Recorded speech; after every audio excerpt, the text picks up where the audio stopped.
我还想花点时间谈谈今天最高法院的裁决。我想指出的是，在裁决之后，我的演讲中一个字都没有改动。川普总统将始终把我们的国家安全和美国人民放在首位。正如我之前所说，总统的工具箱里有多种工具，让我们明确今天的裁决是什么，又不是什么。尽管民主党人、消息不灵通的媒体以及那些掏空我们工业基础的人错误地幸灾乐祸，但法院并没有裁定反对川普总统的关税。6名大法官只是裁定国际紧急经济权利法的授权不能用于征收哪怕1美元的收入。本届政府将援引替代法律授权来取代国际紧急经济权利法的关税。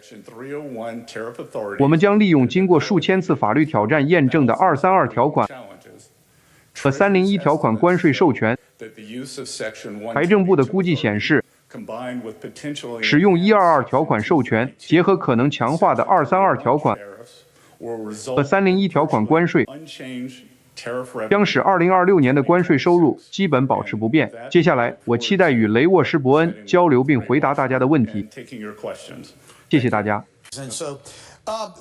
今天早上我们都醒来上班了。您刚才谈到了关税问题，那是一次6比3的投票。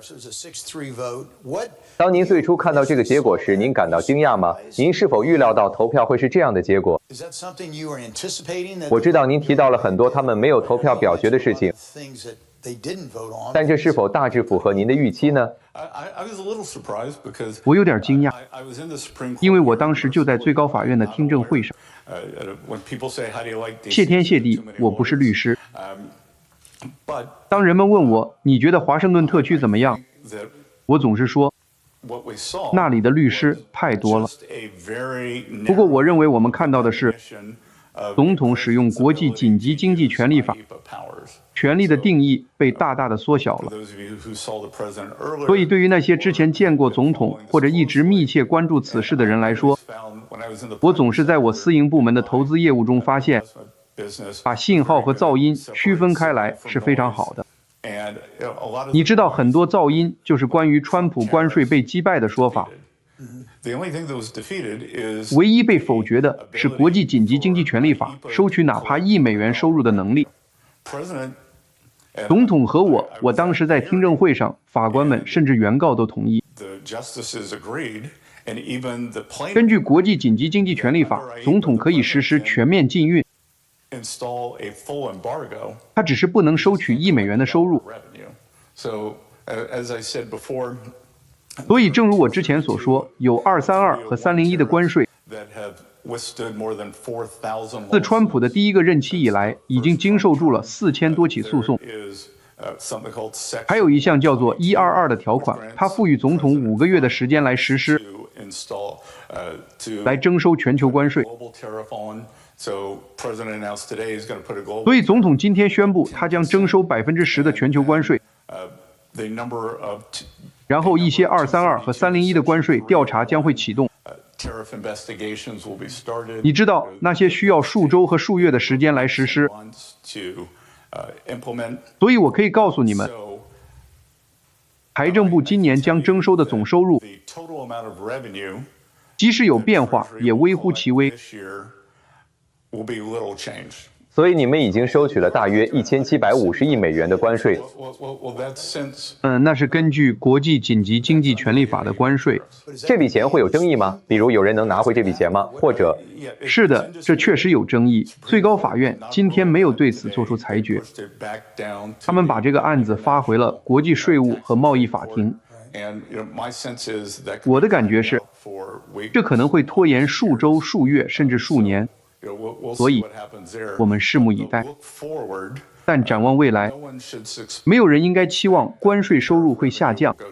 大约去年，根据232条款、301条款以及其他一些征收机制的现有收入，大致与国际紧急经济权利法的关税收入持平。那将是一场涉及高达1750亿美元的激烈争夺，不是吗？我有一种感觉，美国人民不会看到。我非常感谢您了解这个国家其他地方正在发生的事情，现在很快的，这是一个我们可以花1整小时来讨论的话题，但我会把它分成2部分，那就是人工智能，一部分是对人工智能的投资，另一部分是人工智能的影响。所以我将首先讨论人工智能的影响，以及我们国家目前正在经历的这种慢裁员、慢招聘的趋势。因为如果你刚从大学毕业，现在最大的失业群体是19到28岁的年轻人，他们确实找不到工作，然后人们更长时间的留住员工。想知道人工智能的影响是什么？所以我想这个房间里的很多人或企业都在想，这个人工智能到底会做什么？其次，也许我们可以谈谈甲骨文公司和这些公司对人工智能的巨额投资。这与互联网时代不同，那时资金投入到像宠物网这样没有真正市场的公司。我的意思是，这些是真正的公司在投入资金，所以您可以选择其中任何一个来谈。是的，我会将2者都谈谈。我认为很难区分人工智能的影响和新冠疫情就业趋势的遗留影响。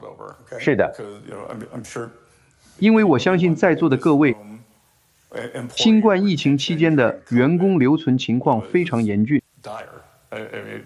我的公司，我们为了留住员工，首次开始支付季度或年终奖金。当我1年多前离开的时候，我们已经停止了那样做。但是我认为，正如你所说的，解雇慢，招聘也慢。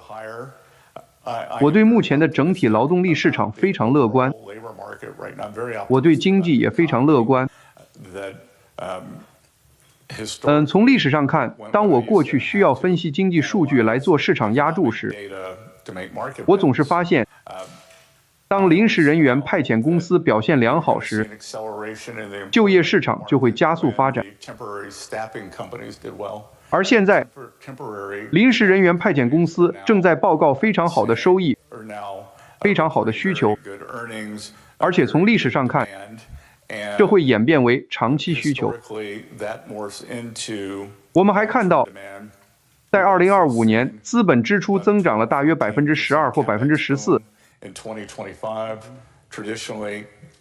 传统上，资本支出繁荣之后，通常会伴随着劳动力市场的繁荣。所以，我们拭目以待，人工智能会带来什么影响？你们大概能猜到我在说谁。当我来具体说说，大约1个半月前，我接待了一家大型信用卡公司的代表，在财政部，我问他们的首席执行官，人工智能对你们的业务有什么影响？他说，在我们的催收和账单部门，我们确实在裁减员工，但我们把他们都调到了旅游部门，所以这可能是一种人员的重新分配。